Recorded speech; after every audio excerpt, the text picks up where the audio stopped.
Visualising the nation. अब last parts में हमने ये पढ़ लिया किस तरह से नए नए नेशंस फॉर्म हो रहे थे, रिवॉल्यूशंस हो रहे थे।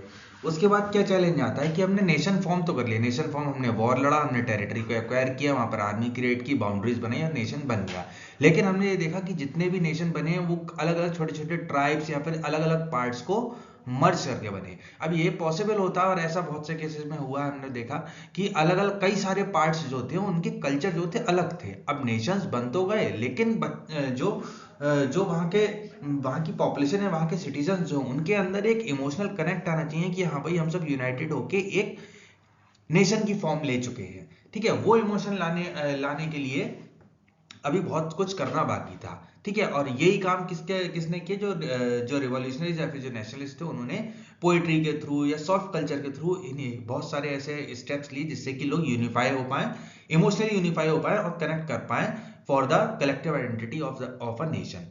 While it is easy enough to represent a ruler through a portrait or a statue, how does one go about giving a face to a nation? ठीक है, सिमिलरली कहा अगर कोई एक सिंगल रूलर होता है या आर्मी होती है तो उसकी एक फिजिकल फॉर्म होती है, उसको हम देख के उससे रिलेट कर सकते हैं। लेकिन अब नेशन नेशन का तो सिर्फ नाम है, सपोज हमने नाम दे दिया इंडिया। ठीक है, अब इससे इंडिया को रिप्रेजेंट करने के लिए या फिर इंडिया के बारे में जब भी हम कहीं जानेंगे या फिर देखते हैं, सपोज इंडिया का रिप्रेजेंट कौन करता है, या का फ्लैग रिप्रेजेंट करता है। ठीक है, तो कुछ चीजें ऐसे सिंबल्स होते हैं या फिर ऐसी आइडेंटिटीज होती है जिससे कि वहां का सिटीजन जो है रिलेट कर पाता है। ठीक है, यही किया गया उस टाइम पर। Artist in the 18th and 19th century found a way out by personifying a nation. अब नेशन को पर्सोनिफाइंग यानी एक पर्सन की फॉर्म दे दी। जैसे इंडिया को हम अगर हम पर्सोनिफाई करें तो हम क्या बोलते हैं, भारत माता, यानी कि भारत माता को देख के हमारे अंदर एक इमोशनल वेव वेव कह सकते हैं या फिर एक इमोशनल सेंटीमेंट्स जो होते हैं राइज होते हैं जिससे कि हम कनेक्ट कर पाते हैं अपने कंट्री से।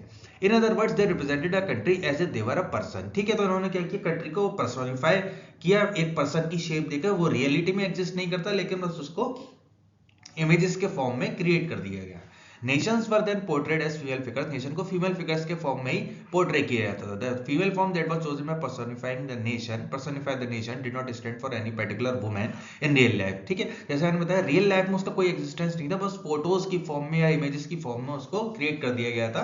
किसके लिए, किस लिए, जिससे कि कंट्री मैन या फिर जो भी सिटीजन है वो कंट्री को एक तरह से कंट्री से कनेक्ट कर पाए, इमोशनली कनेक्ट हो पाए। Rather, it sought to give the abstract idea of the nation a concrete form. That is, the female figure became an allegory of the nation. Allegory यानी किसी भी चीज की रिप्रेजेंटेशन या फिर उसको उसका प्रतीक। ठीक है, You will recall that during the French Revolution, artists used the female allegory to portray the ideas of liberty. अब आपने फ्रेंच रिवॉल्यूशन वाले पार्ट में देखा था कि एक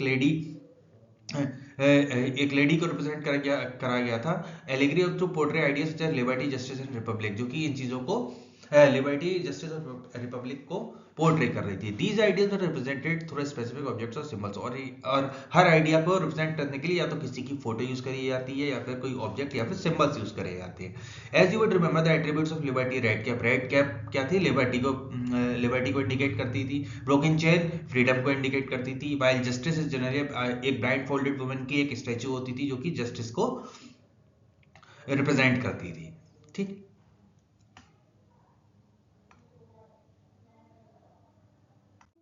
Similar female allegories were invented by artists in the 19th century to represent the nation. ठीक है, ऐसी allegories जो थी और भी nations को represent करने के लिए 19th century में बनाई गई। In France it was Christine Marianne, a popular Christian name which underlined the idea of people's nation. ठीक है, फ्रांस के इसमें कौन थी, मैरियन थी। Her characteristics were drawn from those of liberty and republic and the red cap, tricolor and cockade. ठीक है, उसकी जो क्वालिटीज या फिर उसकी कैरेक्टरिस्टिक्स थी, रेड कैप पहने हुई थी वो, ट्राई कलर का उसके पीछे एक फ्लैग था और कॉकेट यानी कि सिर पे एक ब्रोच टाइप जो लगा हुआ होता है वो। Statues of Marianne were erected in public squares to remind the public of national symbol of unity and to persuade them to identify with it. ठीक है, अब इस जो ये एलिग्री जो थी उसको जगह जगह स्टैब्लिश किया गया, जगह जगह उसके स्टैचूज लगाया गया, उसकी पेंटिंग्स बनाई गई जिससे कि लोग जो थे उससे कनेक्ट हो पाए, एक नेशनली अटैच हो पाए और एक पेट्रियोटिक फीलिंग उनके अंदर इमर्ज हो। Marianne images were marked on the coins and stamps, और स्टैम्प्स और कॉइन्स पर भी उनकी इमेज बनाई गई। सिमिलरली जर्मनी की कौन एलिग्री थी, Germania nation. In visual representation Germany wears a crown of oak leaves. ठीक है, एक क्राउन पहनती है ओक लीव्स का। And oak and German oak and stand for heroism, ठीक है। और जो किस लिए स्टैंड करती है, हीरोइज्म यानी कि अपनी हीरोइक डीड्स के लिए या फिर हीरोइक कैरेक्टर के लिए। नेक्स्ट हम देखते हैं कुछ एट्रीब्यूट्स जो कि जर्मेनिया के थे। ब्रोकन चेन्स यानी कि ये फ्रीडम की रिप्रेजेंटेशन है। ब्रेस्ट प्लेट विद ईगल, ठीक है। ब्रेस्ट प्लेट विद ईगल यानी कि हम देखते हैं जर्मनी जो था मोनार्की से बना था।